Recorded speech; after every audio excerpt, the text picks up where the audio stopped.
হযরত ওসমান রাদিয়াল্লাহু তাআলা আনহু। নাম শুনছেন?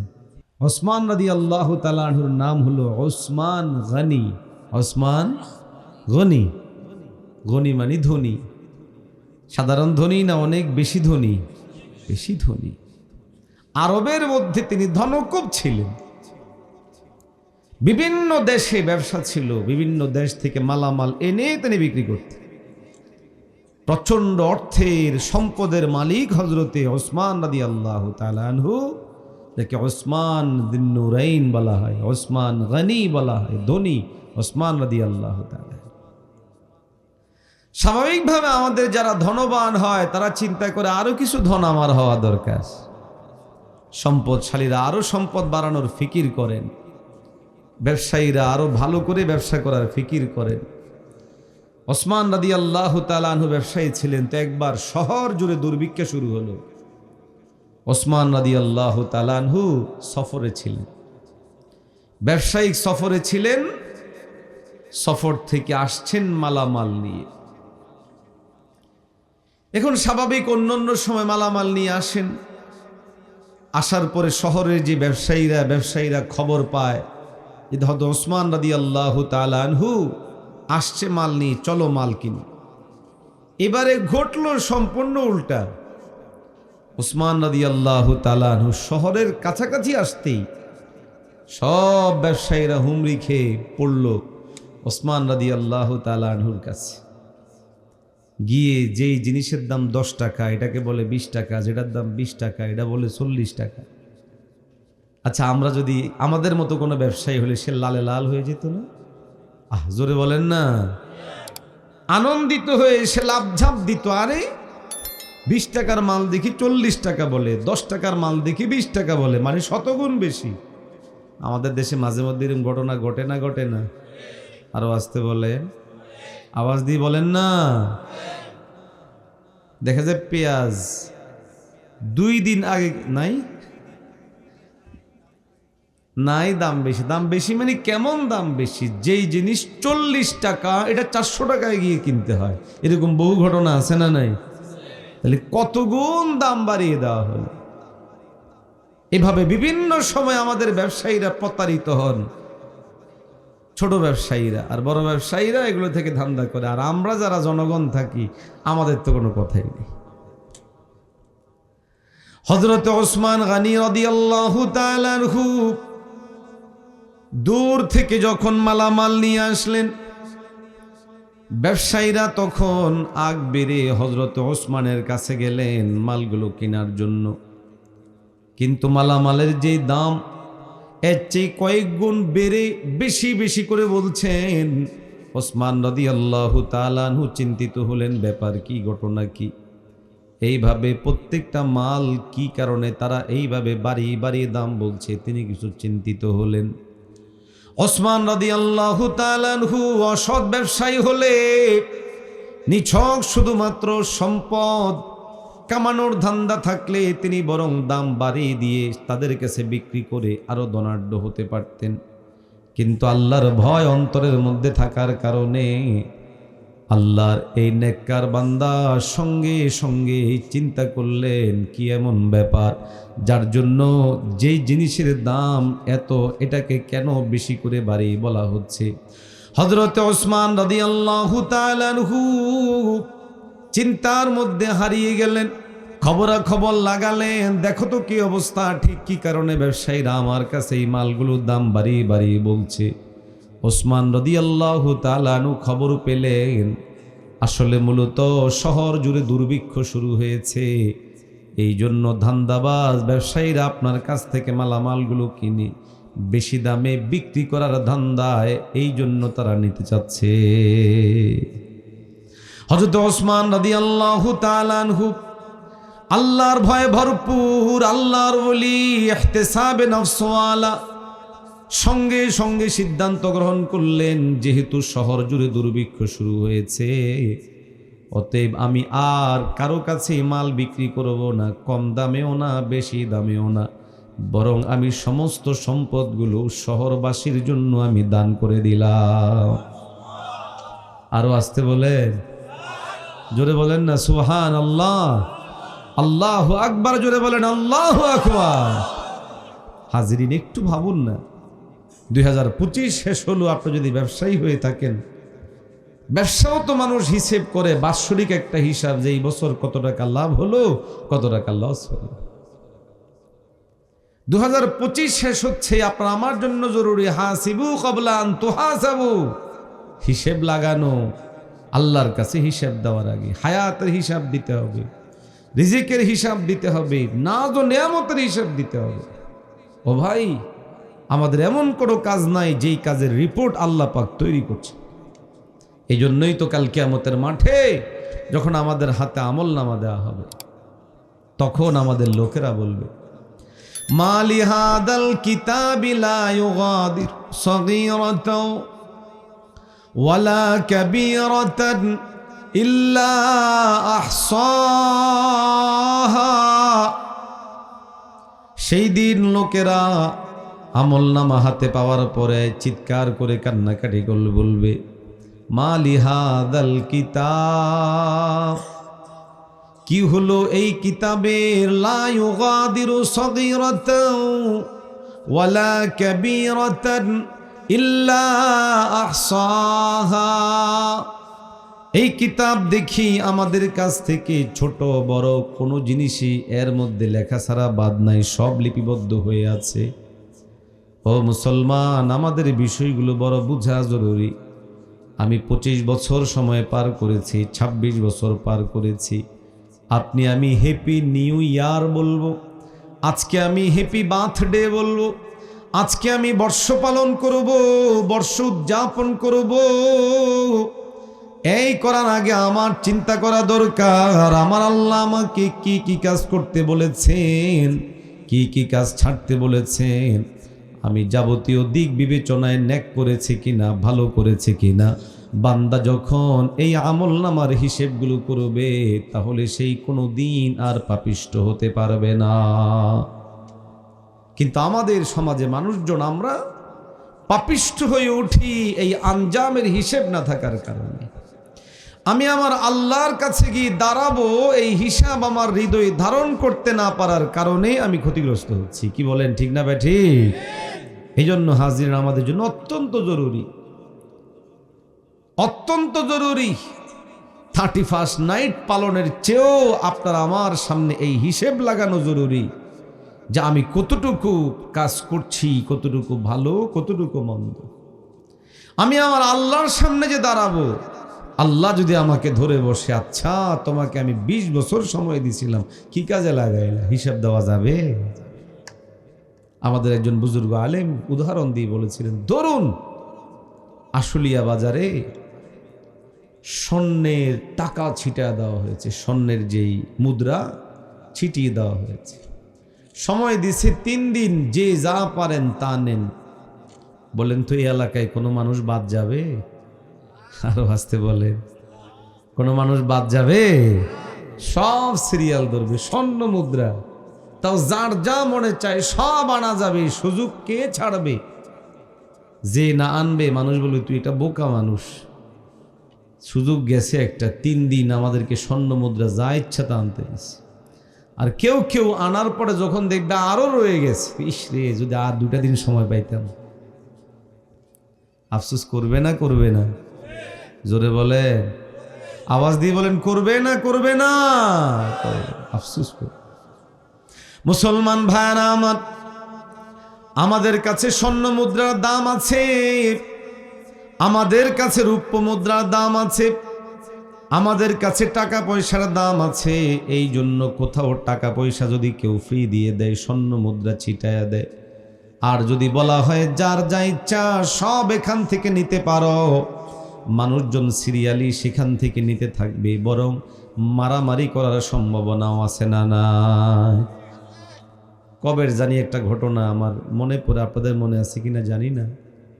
ডিম বেচতেছিল 2 টাকা কমে, পরে মানুষজন ফজরের আগে গিয়ে সিরিয়াল ধরছে, ডিম কিনবে। ডিম কিনতে গিয়া মারামারি কাটাকাটি কইরা অবস্থা খারাপ হয়ে গেছে।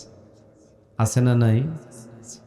ডিম কিছু কম টাকায় পাবে এই লোভে, এই আশায় মানুষজন সিরিয়াল ধরে যাওয়া। হাজরিন, হায়াতে জিন্দেগিটা আখেরাতের জন্য হলো, আমাদের জন্য কামাইয়ের জায়গা। আল্লাহ আমাদেরকে এখানে পাঠিয়েছেন আখেরাতের নাজ ও নেয়ামত, আখেরাতের যাবতীয় জিনিস যেগুলো আছে সেগুলো এখান থেকে গোছানোর জন্য। আপনার আমার হিসেব লাগানো জরুরি। আপনি আমি এখান থেকে কতটুকু জিনিস গ্রহণ করেছি এবং আখেরাতের জন্য কতটা প্রস্তুতি হয়েছি। আল্লাহ পাক রব্বুল আলামিন আপনার আমাকে হায়াত দিয়েছেন। এই হায়াতটুকু কাজে লাগিয়ে আপনি আমি পরকালের জন্য কতটুকু প্রস্তুতি গ্রহণ করেছি এবং পরকালের জন্য কত পরিমাণ নাজ ও নিয়ামত দিয়েছি। ওমর রাদিয়াল্লাহু তাআলা আনহু বলতেন, হাসিবু ক্বাবলা আন তুহাসাবু, তোমরা আল্লাহ দরবারে হিসাব দেওয়ার আগে তোমরা হিসেব করো। মালিকের কাছে তোমাদের হিসেব দেওয়ার আগে তোমরা হিসেব করো। অতএব আপনি আমিও 2025 শেষে 2026কে সামনে রেখে হিসেব লাগাতে থাকি। আমার আল্লাহ আমাকে হায়াত দিয়েছেন, সময় দিয়েছেন। এই হায়াত, এই সময়কে কাজে লাগিয়ে আপনি আমি কি করলাম, এই হিসেব কারা কারা করতে রাজি একটু হাত তুলে বলে নারে তাকবীর, নারে তাকবীর। মুসলমান ভাইরা আমার, আল্লাহ পাক রব্বুল আলামিন আমাদেরকে শত সহস্র নিয়ামত দিয়েছেন। এক একটা নিয়ামত আপনি আমি বিভিন্নভাবে ব্যয় করি, বিভিন্নভাবে ভোগ করি। নিয়ামত রাজি সমূহ থেকে অন্যতম নিয়ামত হলো হায়াতের নিয়ামত। এই জন্য ইমানদার যখন হিসেবের মধ্যে লাগবে, 2025 শেষ হয়ে 2026 শুরু হচ্ছে, অন্যদের হিসাব হবে রং তামাশার, অন্যদের হিসাব হবে ফুর্তির।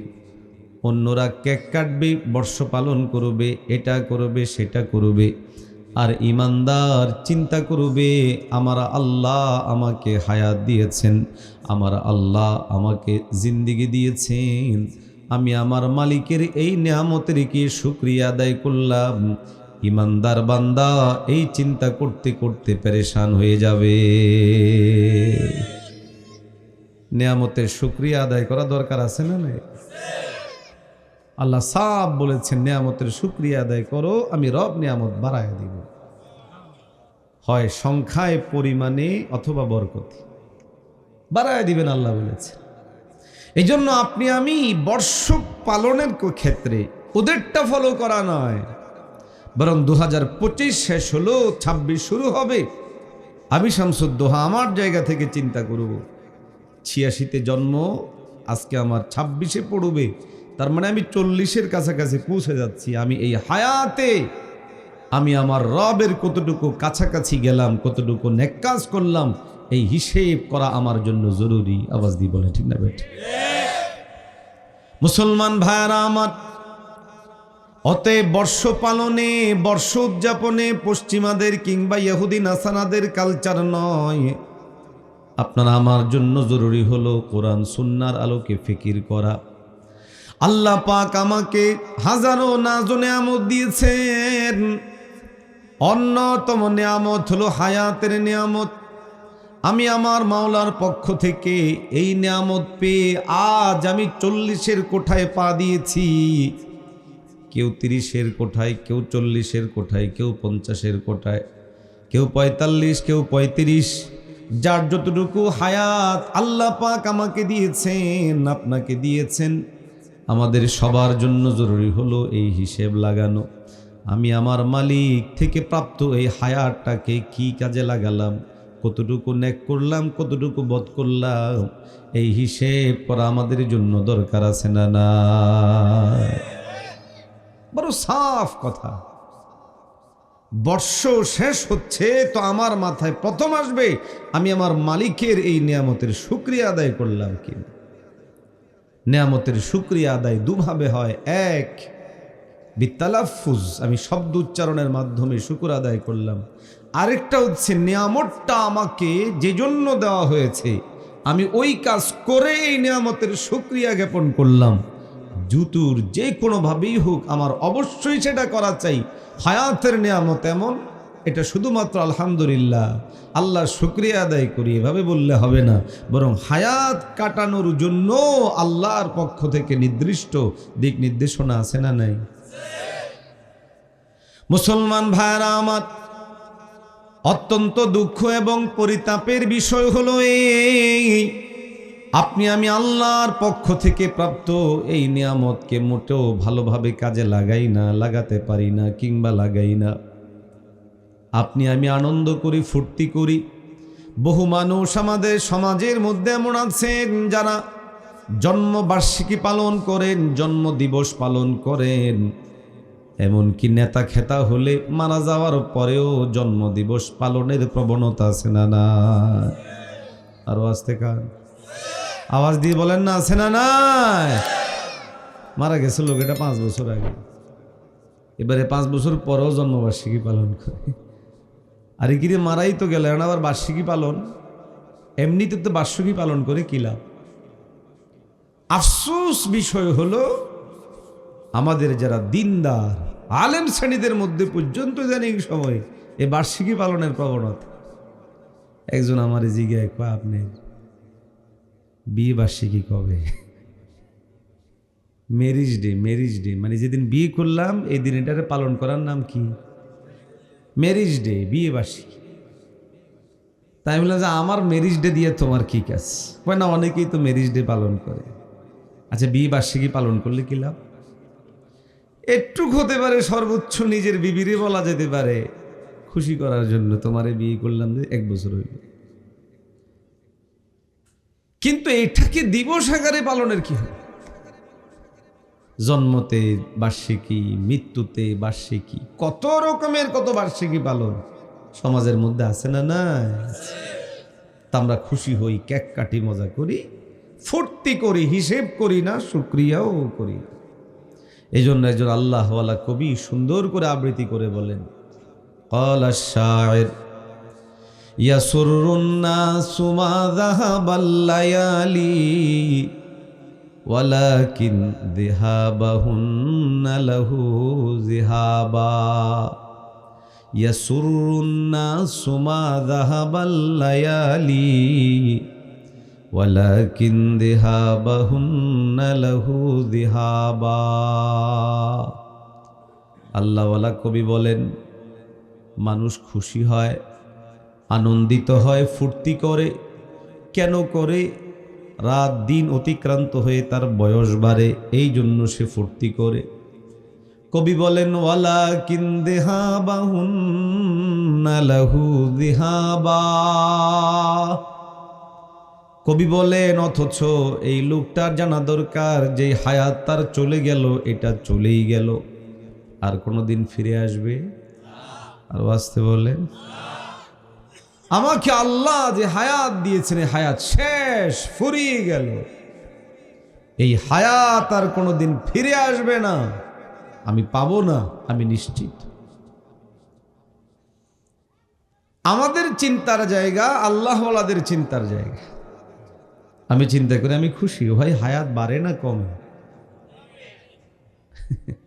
2 মতামত পাওয়া গেছে, আমি দোনো গ্রুপকে বাঁচাই দিব। হায়াত বাড়ে না কমে?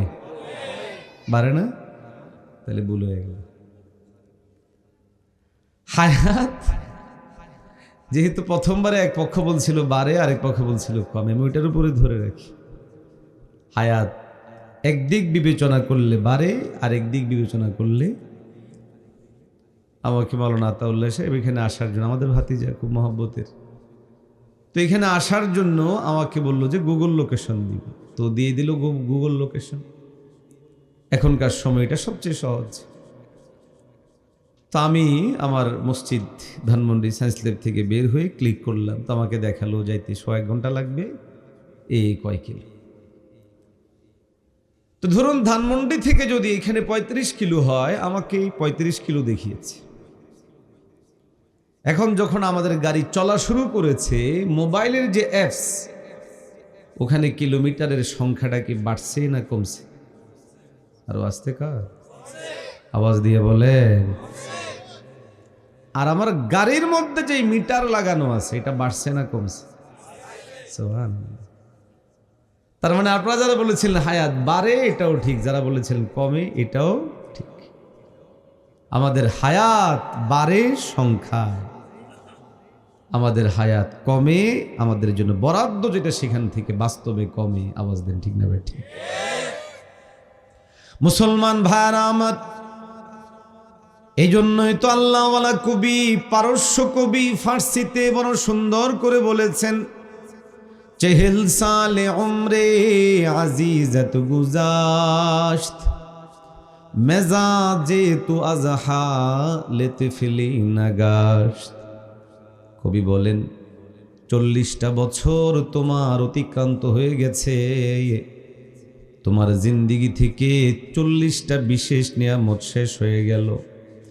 চেহেলে সালে উমরে আজিজত গুজাশত, তোমার জন্য রবের পক্ষ থেকে বরাদ্দ 40টা বছর তুমি শেষ করেছ, 40টা বছর তোমার শেষ হয়ে গেছে, অথচ এখনো মেজাজের মধ্যে, তোমার মনস্তত্ত্বে, মানসিকতার মধ্যে, আচরণের মধ্যে শিশুতোষ আচরণ রয়েছে।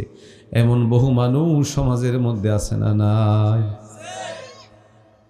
একজন কয় 40 হইলে তো শিশুতোষী। ঘটনা কি, কেমনে সম্ভব?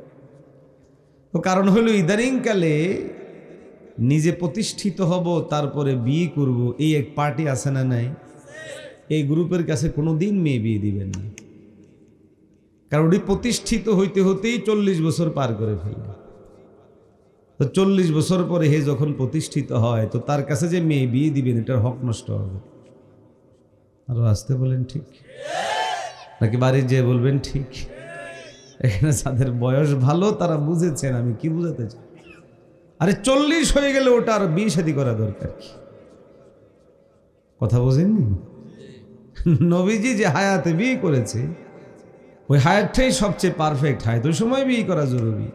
আমার আব্বা আম্মার জন্য দোয়া করে আমাদেরকে ওই উপযুক্ত বয়সে তারা বিয়ে করিয়ে গিয়েছে। আল্লাহ জান্নাতবাসী করে। যারা নিজেদের পায়ে নিজেরা দাঁড়াবে, এখনো বিয়ের বয়স হয় নাই, বয়স চলে 34, 35, এরকম বহু আমরা আছে না নাই? আরো আসতে কার এটা পরে বিয়ে করে প্রতিষ্ঠিত হয় ঠিক, এর আর দুনিয়াদারি থাকে না। জন্য এদের কাছে মেয়ে বিয়ে দেওয়া ঠিক না, তুই প্রতিষ্ঠিত হওয়া নিয়ে তুমি থাক। 40 বছর হলে হে প্রতিষ্ঠিত হবে, এরপর দুনিয়াদারি আর থাকে কি তার? আল্লাহ হেফাজত করে। আরো আসতে বলে হাজরিন, আমাদের জন্য ফিকির করা জরুরি আমার হায়াতে জিন্দিগি শেষ হওয়ার দিক। এই জন্য 2025 পেরিয়ে 2026-এ আমি পা রাখলাম। কালকে কেক কাটবো না চিন্তা করব?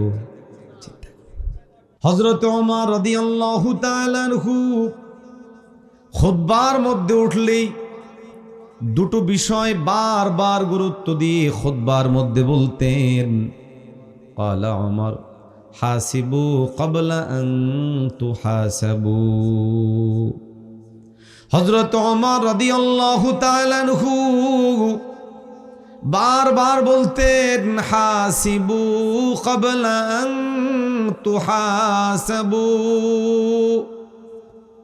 মুতু ক্বাবলা আন তামুতু। হযরত ওমর রাদিয়াল্লাহু তাআলা আনহু বলতেন, হিসেব করার আগে তুমি হিসেব করো, আল্লাহর সামনে তোমার হিসেবের সম্মুখীন হওয়ার আগে তুমি হিসেব করো, মরার আগেই তুমি মরো। কালকে তুমি যখন মরে যাবে পরিণতি চিন্তা করে তুমি আগেই মরো। তার মানে কি আত্মহত্যা করতে বলতেছি? বুঝি বলো কি বলছি? ওমর রাদিয়াল্লাহু তাআলা আনহু বলেন হাসিবু ক্বাবলা আন তুহাসাবু, আমাদের হিসেব দেওয়া লাগবে না লাগবে না? আরো আসতে বলে হায়াতের হিসাব, রিজিকের হিসাব, সব নেয়ামতের হিসাব দেওয়া লাগবে। আল্লাহ যদি আমাদের কাউকে পাকড়াও করে বসেন যে হিসাব দে, বাঁচার উপায় জোরে বলেন না। আল্লাহ পাক রব্বুল আলামিন যদি আপনারা আমাকে ধরে বসেন এবং প্রকৃত অর্থে যদি আল্লাহ আমাদের কাছে হিসেব চাইতে থাকেন, তখন আপনার আমাদের কারো বাঁচার কোনো উপায় থাকবে না। এই জন্যই তো আমার নবী বিভিন্ন সময়ে বলতেন, আল্লাহ পাক যেন তার বিশেষ রহম এবং করমে যেন জান্নাত দান করেন, মাফ করে দেন। মুসলমান ভাইরা আমার, আপনার আমার জন্য অত্যন্ত গভীরভাবে মনোযোগ সহকারে বিষয়গুলো বোঝা দরকার।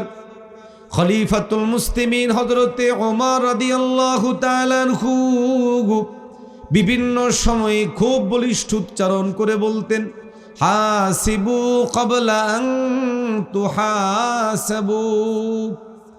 আল্লাহর কাছে তোমরা হিসেব দেওয়ার আগে নিজেদের মধ্যে নিজেরা হিসেব করো। কিভাবে হিসেব করব, কিসের হিসেব করব? আমাদের পূর্বসূরি আল্লাহ ওয়ালাদের জীবনী ঘাটলে দেখা যায় আল্লাহ ওয়ালারা এক একজন এক একভাবে নিজের নাজ ও নিয়ামতের হায়াতের যাবতীয় কার্যক্রমের হিসেবগুলো করতেন। জগৎ বিখ্যাত আল্লাহর ওলি এখনো পর্যন্ত যাকে সবাই স্মরণ করে আল্লাহ ওয়ালা হিসেবে, জুনায়েদ বাগদাদী রহমতুল্লাহ আলাই, তিনি বড় আল্লাহর ওলি ছিলেন। নাম শুনেছেন? বলেন না, নাম শুনছেন? জুনায়েদ বাগদাদী রহমতুল্লাহ বড় আল্লাহর ওলি ছিলেন। লোকেরা এসে জিজ্ঞাসা করলো, জুনাইদ আপনি আল্লাহর ওলি হয়েছেন কিভাবে, আমাদেরকে একটু খুলে বলেন। জুনায়েদ বাগদাদী রহমতুল্লাহ আলাই প্রতি উত্তরে বলল, আমি আল্লাহর ওলি হয়েছে কিনা জানি না, তবে এই যে তোমাদের মনে আমার ব্যাপারে ঢুকেছে যে আমি আল্লাহর ওলি, তো আমার ব্যাপারে যেটা ঢুকলো এই পর্যন্ত পৌঁছাতে আমার 30 বছর সময় লাগছে। সুবহানাল্লাহ বলবেন না? কেমনে সুবহানাল্লাহ বলবেন? কারণ আমরা তো ওই যুগের মানুষ যেই যুগে পীর হওয়ার জন্য কোনো কোয়ালিটি লাগে না, শুধু দাবি করলেই হলো পীর। আরো আসতে কার। আমাদের কুমিল্লার বরুড়া এক পীর, এটার নাম হলো বিরি বাবা।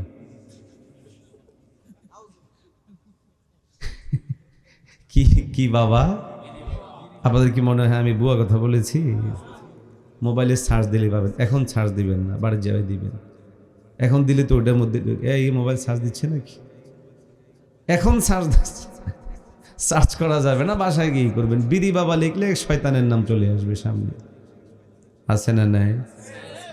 আপনারা মনে মনে ভাবতে পারেন কি পীররে আবার শয়তান বলে? আরে পীররে শয়তান বলে না, আমি শয়তানটাকে শয়তান বলেছি। শয়তান কয় প্রকার? 2 প্রকার। একটা হলো মানুষ শয়তান আর একটা হলো জিন শয়তান। আমি ওই মানুষ শয়তান হিসেবে বললাম আর কি, কারণ যে লোক বিড়ি খায় আর নিজেকে পীর দাবি করে সেটাকে শয়তান বলতে আমার অন্তত মনের মধ্যে কোনো দ্বিধাবোধ নাই। আরো আসতে পারে। আমাদের চাঁদপুরে এক পীর আছে, এটার নাম লওয়াটাও লজ্জাকর, কিন্তু মানুষের পীর মনে করে। হ্যাঁ, ওই ভাই বলে দিছে ল্যাংটা বাবা। কোন বাবা? আচ্ছা ল্যাংটা, এটা উলঙ্গ মানুষ। আচ্ছা আমি যদি এমনি বেশি উলঙ্গ হলাম না, শুধু গেঞ্জি পরে আর লুঙ্গি পরে ওয়াজ করতে আসতাম, আপনারা কি ওয়াজ শুনতে? আরো আসতে কয়। মনে মনে কিন্তু কোন পাগল ধরে নিয়ে আসছে। পুরাপুরি পাগল না বললেও হাফ পাগল বলার সম্ভাবনা আছে না নাই? কারণ হাফ পাগল না হলে ওয়াজ করতে আসছে, হে গেঞ্জি আর লুঙ্গি পরে আসে। আরো শীতের সময় আমি মাঝে মধ্যে চিন্তা করি, যেটাকে মানুষ এই ল্যাংটা পীর বলে, ল্যাংটা বাবা বলে, ওইটা শীতকালে কি করতো? যদি শীতকালেও এই অবস্থায় থাকতো তাহলে তো বহু জটিল ব্যাপার। মানুষের রুচি, মানুষের চিন্তা কত নিচে। সত্য মিথ্যা আল্লাহ মালুম। নানুপুর মাদ্রাসার পাশে এক পীর, এটার নাম হইল কোরবান আলী শাহের মাজার। নামটা সুন্দর না? মনে হচ্ছে নাম কোরবান আলী, কিন্তু ব্যাপারটা এরকম না। এক পাগলা, এই যে শুরু হয়েছে ঠুসঠাস, দেখছেন? এক পাগলা নাকি ছিল, ওই পাগল ঘুরে বেড়াতো এলাকায়। এখন সে এক গাছতলায় মারা গেছে। এখন ওইদিকে ব্যাপক মাজারের প্রবণতা। এখন তার নাম কি রাখবে মাজারের? পর অনেক চিন্তা করে দেখলো তার নাম তো জানা নাই, পাগল মানুষ, নাম জানা থাকবে কেমনে? পরে চিন্তা ভাবনা করে দেখলো সে যেই দিন মারা গেছে এটা ছিল কোরবানির ঈদের দিন, এই জন্য তার নাম হলো কোরবান আলী শাহের মাজার। এরকম বহু মাজার বাংলাদেশে আছে না নেই? সত্য মিথ্যা জানি না, এক মাজারের নাম নাকি হাওয়াসার মাজার। কোন শাহ? হাওয়াসা। সত্য মিথ্যা জানি না, কিন্তু বিরি বাবারটা জানি, কোরবান আলীরটাও জানি, কিন্তু এটা সত্য মিথ্যা জানি না, নাকি কেউ বানাইছে জানি না। সেটা হলো এক ভদ্রলোক নাকি বাজার থেকে আসার পথে পেটে চাপ দিছে, সে রাস্তার মধ্যেই পায়খানা করে দিচ্ছে। এখন পরে তরকারিওয়ালা বাজার থেকে যাওয়ার পথে চিন্তা করলো, এই ময়লা যে রাস্তায় করলো, মানুষজন পা দিলে পা নষ্ট হতে পারে, তো সে কিছু তরকারি এটাকে রেখে ঢাকনা দিয়ে গেছে। তো মাছওয়ালা পিছন দিয়ে আসার সময় মাছওয়ালা নাকি চিন্তা করলো, তরকারি যেহেতু দিছে ব্যাপার কিছু আছে, আমি কটা মাছ দিয়ে গেলাম। তো এরকম করে নাকি অনেক জিনিস জড়ো হয়েছে। আর এক ভন্ডের মাথায় আসলো, কিরে বাবারে, খালি জায়গায় মাছও পাওয়া যায়, তরকারিও পাওয়া যায়, পেঁয়াজ রসুন সবই পাওয়া যায়, নিশ্চয়ই কোনো অলৌকিক ব্যাপার এখানে আছে। তো এখন নাম কি? নাম তো কিছু নাই, পরে নাম দিয়ে দিছে হাওয়াসার মাজার। যদিও এটা শুনতে একটু মেকি মনে হচ্ছে এবং বানওয়াট মনে হচ্ছে, তবে বহু মাজার এমন আছেন যেগুলো এইভাবেই ভণ্ডরা তৈরি করেছে। আওয়াজ দিয়ে বলেন ঠিক না বেঠি? যেমন মাথায় একটা পাওয়া গেল কেল্লাসার মাজার, আছে না নাই? তাতে অবিশ্বাস করার সুযোগ নাই। তো কল্লা একটা নদী দিয়ে ভাইসে আসছে, এটাকে উঠাইয়া কবর দিছে, নাম কি? কল্লাসার মাজার। তো যাক, প্রসঙ্গত কথাগুলো বললাম, বিরক্ত নেই তো? হইলেও অসুবিধা নাই, হুজুর চলে আসছে, কিছুক্ষণের মধ্যে চলে আসবে ইনশাআল্লাহ। মুসলমান ভাইরা আমার, যে কথাগুলো বলার জন্য প্রসঙ্গ টানা, খলিফাতুল মুসলিমিন হযরতে ওমর রাদিয়াল্লাহু তাআলা আনহু খুতবার মধ্যে বিভিন্ন সময়ে দুটো বিষয়ে বড় গুরুত্ব দিতেন। এক নাম্বার হলো হাসিবু ক্বাবলা আন তুহাসাবু। বলেছিলাম আমরা কেমনে হিসেব করব। এক একজন বুজুর্গ এক একভাবে ইহতিসাবে নফস করতেন। একজন শ্রেষ্ঠ আল্লাহর ওলি এবং বুজুর্গের নাম বলেছি, মনে আছে কি? জুনায়েদ বাগদাদী রহমতুল্লাহ। জুনায়েদ বাগদাদী রহমতুল্লাহ আলাইহি আল্লাহওয়ালা ছিলেন, জগৎ বিখ্যাত আল্লাহর ওলি, পৃথিবী জুড়ে যার এখনো পর্যন্ত সুনাম সুখ্যাতি ছড়িয়ে আছে। ও মুসলমান, জুনায়েদ বাগদাদী রহমতুল্লাহ আলাইহিকে লোকেরা গিয়ে জিজ্ঞাসা করলো, কেমনে আল্লাহর ওলি হলেন? প্রতি উত্তরে তিনি বললেন, 30 বছরের মেহনত। লোকেরা জানতে চাইলো, আমাদেরকে একটু খুলে বলেন 30 বছর আপনি কি করেছেন, কিভাবে করেছেন, যেন আমরাও সেভাবে করতে পারি। জুনায়েদ বাগদাদী রহমতুল্লাহ আলাইহি আগত লোকদেরকে ডাক দিয়ে বলে, ভাইয়েরা আমার, দীর্ঘ 30 বছর পর্যন্ত আমি যখন রাত্রিবেলায় ঘুমাতে যাই, গভীর রজনীতে যখন ঘুমাই চোখ বন্ধ করে, সাথে সাথে ঘুমিয়ে না পড়ে আমি চোখ বন্ধ করেই আমার যাবতীয় কার্যক্রমের হিসাব লাগাইতে থাকি। আমি চোখ বন্ধ করে হিসেব করি আর আমার মাওলাকে চিন্তা করি, আমার আল্লাহ আমাকে ঘুম থেকে উঠা নিয়ে আবার ঘুমানো পর্যন্ত এই সময় জুড়ে কি কি কাজ করতে বলেছেন, কি কি আদেশ করেছেন। খলিফাত হযরতে জুনায়েদ বাগদাদী রহমতুল্লাহ আলাইহি বলেন, চোখ বন্ধ করে আমি তখন অতল গভীরে হারিয়ে যাই আর চিন্তা করতে থাকি, আল্লাহ পাক রব্বুল আলামিন আমাকে কি কি করতে বলেছেন, কি কি ছাড়তে বলেছেন। আমি আমার গোটা দিনের বায়োডাটা সামনে নিয়ে আসি, সকাল থেকে শুরু করে দুপুর, এই কয়েক ঘন্টার মধ্যে আমি কি কি কাজ করলাম। জুনায়েদ বাগদাদী বলেন, যদি আমার মনে হয়েছে আমি এই নেক কাজগুলো করেছি, ভালো কাজ করেছি, ভালো কাজ করার তৌফিক আমাকে দান করেছেন কে? জুনায়েদ বাগদাদী রহমতুল্লাহ আলাইহি বলেন, আমি যখন চোখ বন্ধ করে দেখি আমি এই নেক কাজগুলো করতে পেরেছি, তখন আমি আল্লাহর কাছে শুকরিয়া আদায় করি আর মাওলার কাছে আমি শুকরগুজার হই।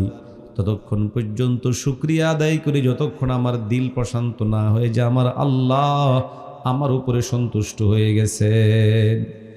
জুনায়েদ বাগদাদী রহমতুল্লাহ আলাইহি বলেন, আল্লাহ না করেন কোনো দিন যদি ইহতিসাবে নফসের সময়, মুহাসাবার সময় আমার সামনে চলে আসে, আমি দিন জুড়ে এই অপরাধগুলো করে ফেলেছি, রাত্রে শোয়ার প্রাক্কালে আমার যখন মনে হয় তখন আমি আমার আল্লাহর কাছে দুই হাত বাড়িয়ে দিয়ে তাওবা করে ইস্তেগফার করি, ক্ষমা চাই।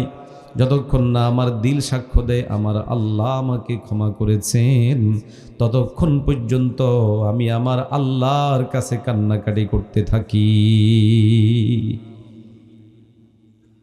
আচ্ছা বলেন তো, এইভাবে যদি কেউ তার সময় কাটায়, প্রতিদিন রাত্রিবেলায় যদি ওই দিনের যাবতীয় আমলগুলো সে সামনে নিয়ে আসে হিসেব করে, এই মানুষ কোনোদিন পাপাচারী হবে, অন্যায়কারী হতে পারে, জালেম হতে পারে?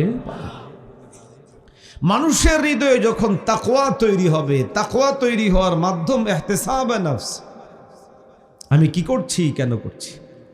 আপনি যখন পাপকে পাপ মনে করবেন, আমাদের দেশে অনেক দুর্ভাগারা আছে যারা পাপকে পাপ মনে করে না। বিশেষ করে আমাদের সমাজে যারা সুদখোর আছে। কোন খোর? একটু আসতে বললাম আর কি। এই সমাজে আছে সুদখোর? সুবহানাল্লাহ।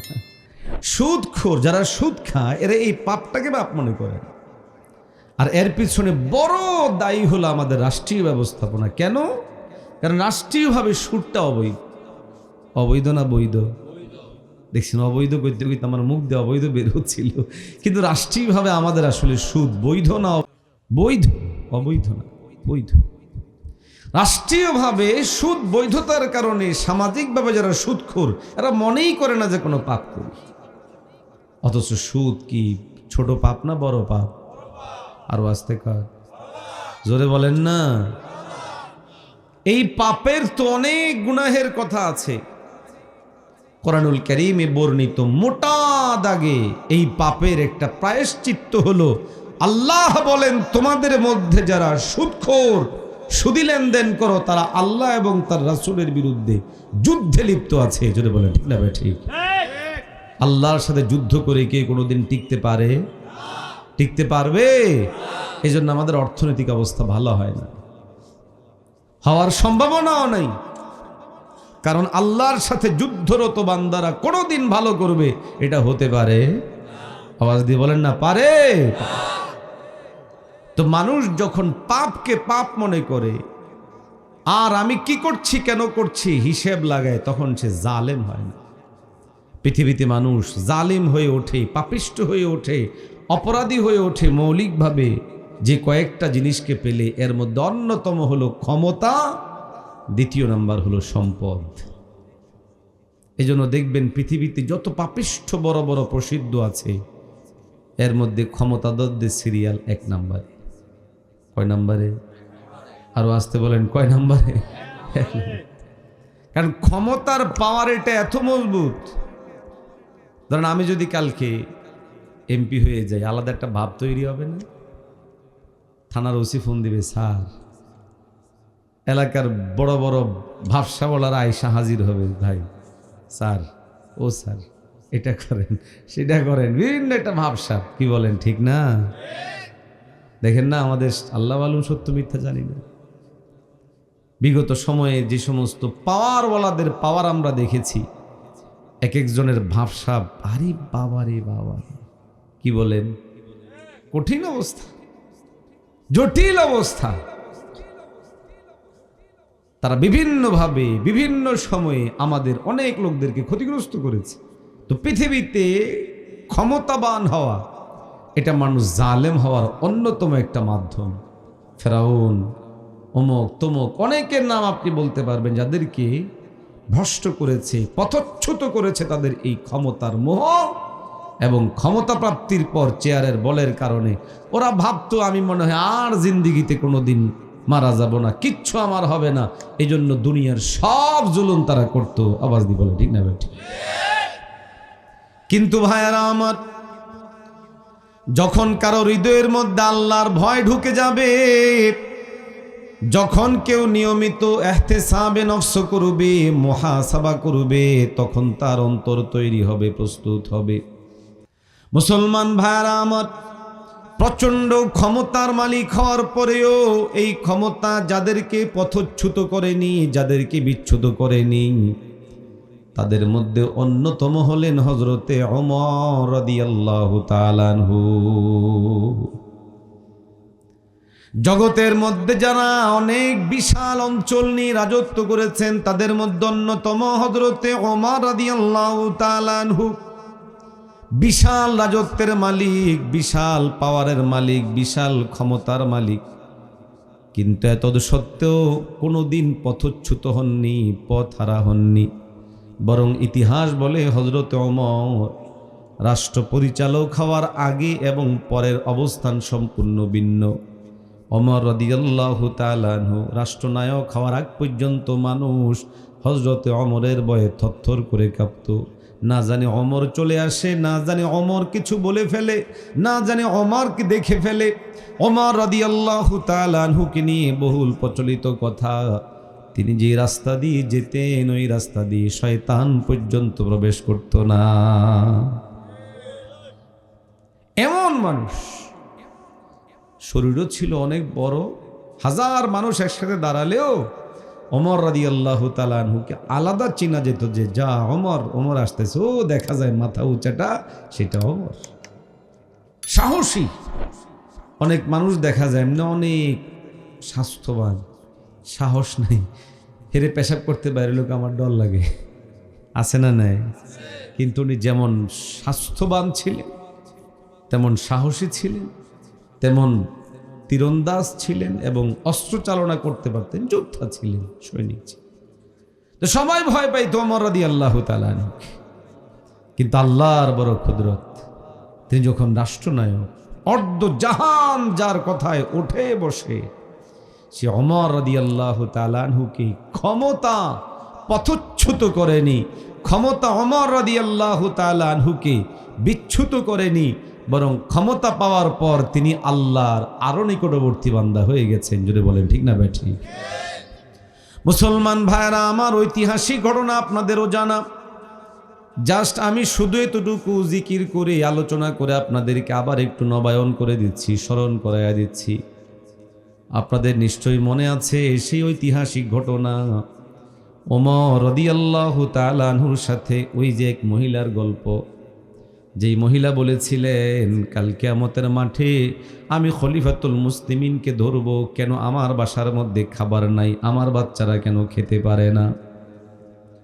ওমর রাদিয়াল্লাহু তাআলা আনহুকে এই কথাগুলো রাজ সিংহাসনে এসে রাজপ্রাসাদে বলেনি, বরং খলিফাতুল মুসলিমিন হযরত ওমর রাদিয়াল্লাহু তাআলা আনহুর বাড়িতে গিয়ে এই কথাগুলো বলেনি, বরং হযরত ওমর তার বাড়িতে ছুটে গেছেন। আমাদের দেশে আমাদের মতো ভাইরাল হওয়ার ধান্দায় নয়, লোক দেখানোর জন্য নয়। যখন পৃথিবীর সব মানুষ ঘুমিয়ে যেত, হযরত ওমর তখন তার রাজ্যে বের হয়ে যেতেন জনতার খবর নেওয়ার জন্য।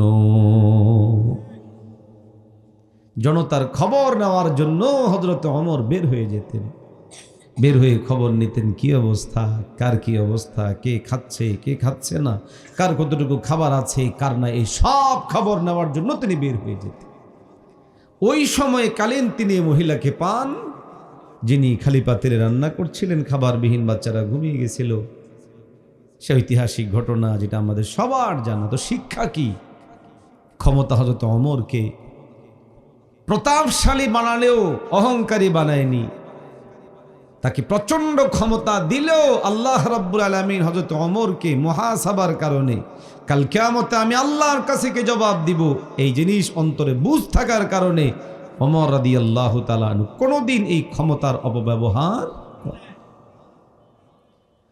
বরং ঐতিহাসিকভাবে প্রমাণিত হযরত ওমর রাদিয়াল্লাহু তাআলা আনহু যখন তার রাজা হওয়ার কথা এবং তার রাষ্ট্র পরিচালনার সুনাম সুখ্যাতি পৃথিবী জুড়ে ছড়িয়ে পড়ল, দূর দূরান্ত থেকে লোকেরা দেখতে আসতো কে এই ব্যক্তি যিনি আজকে অর্ধ জাহানের বাদশাহ, যার ভয়ে লোকেরা থরথর করে কাঁপে। একবার কোন এক জায়গা থেকে দূতেরা আসছে মুসলমানদের প্রভাবশালী প্রতাপশালী বাদশাকে দেখার জন্য।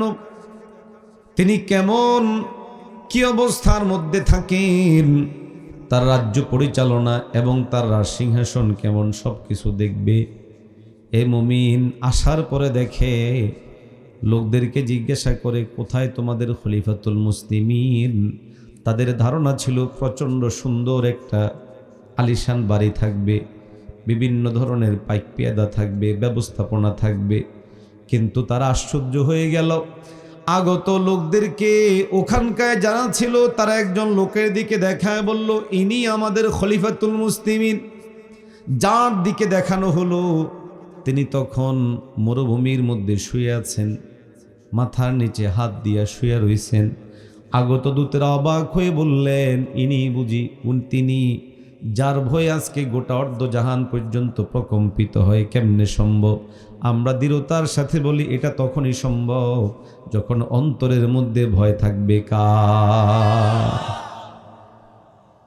দ্বিতীয় উদাহরণ, মানুষ যখন ধনবান হয় তখন মানুষ জালেম হয়, কিন্তু যদি অন্তরের মধ্যে আল্লাহর ভয় থাকে আর ইহতিসাবে নফস থাকে, তো যত সম্পদের মালিক হোক না কেন সে কোনোদিন জালেম হয়? আরো আসতে বলেন, আওয়াজ দিয়ে বলেন না হয়। ওমর রাদিয়াল্লাহু তাআলা আনহু বলতেন, হাসিবু ক্বাবলা আন তুহাসাবু, তোমরা আল্লাহ দরবারে হিসাব দেওয়ার আগে তোমরা হিসেব করো, মালিকের কাছে তোমাদের হিসেব দেওয়ার আগে তোমরা হিসেব করো।